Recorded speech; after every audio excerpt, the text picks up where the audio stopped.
सामान्य परिचय। जैसे कि आपने कक्षा 11 के अंदर एकल व्यवसाय के बारे में या एकांकी व्यवसाय के बारे में पढ़ा था। उसमें एक ही व्यक्ति है वो व्यवसाय चलाता था, एक ही व्यक्ति की पूंजी होती थी और जो भी लाभ होता था वो उसी का होता था।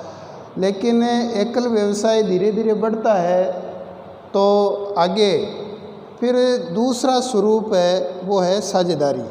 जब एकल व्यवसाय का स्वरूप बढ़ जाता है तो उस समय साझेदारी का स्वरूप है वो अपनाया जाता है। तो हम साझेदारी के बारे में पहले पढ़ेंगे। साझेदारी का अर्थ क्या है? अर्थ में है कि व्यवसाय का ऐसा स्वरूप जिसमें दो या दो से अधिक व्यक्ति स्वेच्छा से वैधानिक व्यापार चलाने के लिए सहमत होते हैं। दो या दो से अधिक व्यक्ति, उसमें एक ही व्यक्ति हुआ करता था एकल व्यवसाय के अंदर, लेकिन साझेदारी के अंदर दो व्यक्ति या दो से अधिक व्यक्ति होंगे। अभी जो अधिनियम नया आया है उसके अनुसार 50 व्यक्ति अधिकतम हो सकते हैं। जो स्वेच्छा से वैधानिक व्यापार यानी कानूनी रूप से उचित हो वो चलाने के लिए सहमत होते हैं और वो व्यापार में पूंजी लगाते हैं और सामूहिक रूप से जो मैनेजमेंट या प्रबंध का काम है वो देखते हैं और लाभों को बांटते हैं, तो वो साझेदारी कहलाती है। ये इसका साधारण सा अर्थ है कि दो या दो से अधिक व्यक्ति मिलकर के एक वैधानिक व्यवसाय चलाते हैं और जिसमें वो पूंजी लगाते हैं और लाभों को बराबर या तय अनुपात में बांटते हैं, तो वो साझेदारी कहलाती है।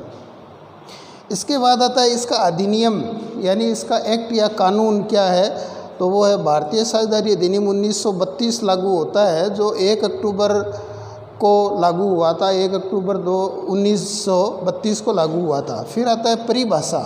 तो ये अर्थ अधिनियम के बाद है परिभाषा।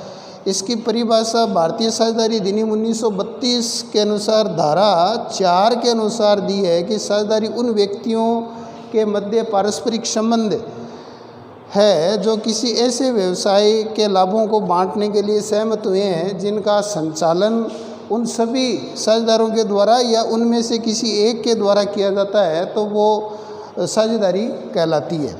तो ये हो गई परिभाषा भारतीय साझेदारी अधिनियम के अनुसार। फिर आता है आवश्यकता। जैसे कि मैंने पहले बताया कि एकल व्यवसाय या एकांकी व्यवसाय जब बढ़ जाता है तो उसमें और अधिक पूंजी की आवश्यकता होती है और अधिक व्यक्तियों की आवश्यकता होती है, तो उनकी कमी को पूरा करने के लिए साझेदारी की आवश्यकता हुई है।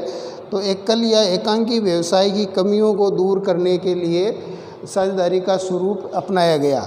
फिर आता है इनकी विशेषताएं। विशेषताओं में सबसे पहले है दो या दो से अधिक व्यक्ति का होना। जैसे ऊपर ये परिभाषा जो अर्थ था उसमें था दो या दो से अधिक व्यक्ति का होना, तो साझेदारी की पहली विशेषता है दो या दो से अधिक व्यक्ति इस व्यवसाय में होते हैं। फिर आता है अनुबंध का होना। अनुबंध या समझौता।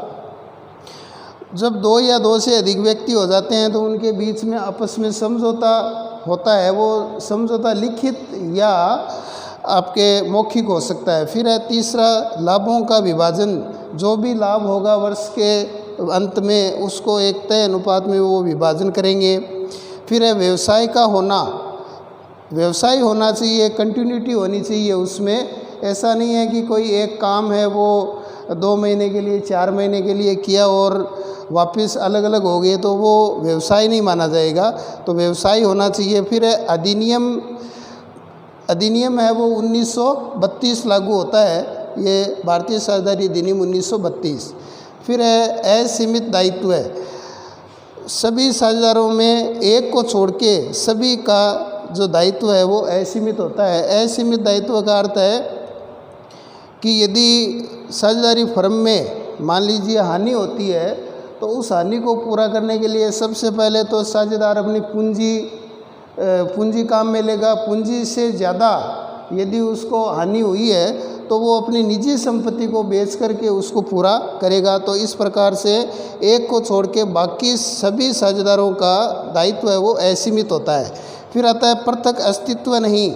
जिस प्रकार से एकल व्यवसाय के अंदर व्यवसायी यानी जो व्यक्ति चलाने वाला है वो और व्यवसाय दोनों अलग अलग हुआ करते थे, लेकिन इसमें दोनों एक ही है, यानी साझेदार और साझेदारी एक ही है, इसलिए पृथक अस्तित्व नहीं है। साझेदारी का अर्थ, साझेदारी का कौन सा अधिनियम है, परिभाषा, ये विशेषताएं, ये पढ़ने के बाद अब आपको गृह कार्य करना है, जिसमें 4 प्रश्न दिए जा रहे हैं। सबसे पहला प्रश्न है साझेदारी का अर्थ बताइए। इसमें साझेदारी का अर्थ बताना है। फिर है प्रश्न नंबर 2, साझेदारी की आवश्यकता क्यों हुई। जैसे मैंने बताया था कि भाई आवश्यकता क्यों हुई है, तो वो लिखना है। प्रश्न नंबर 3, साझेदारी की परिभाषा लिखिए तथा भारतीय साझेदारी अधिनियम कब लागू हुआ, ये प्रश्न करना है। फिर चौथा है साझेदारी की विशेषताएं लिखिए। ये 4 प्रश्न कॉपी में करके और व्हाट्सएप करना है।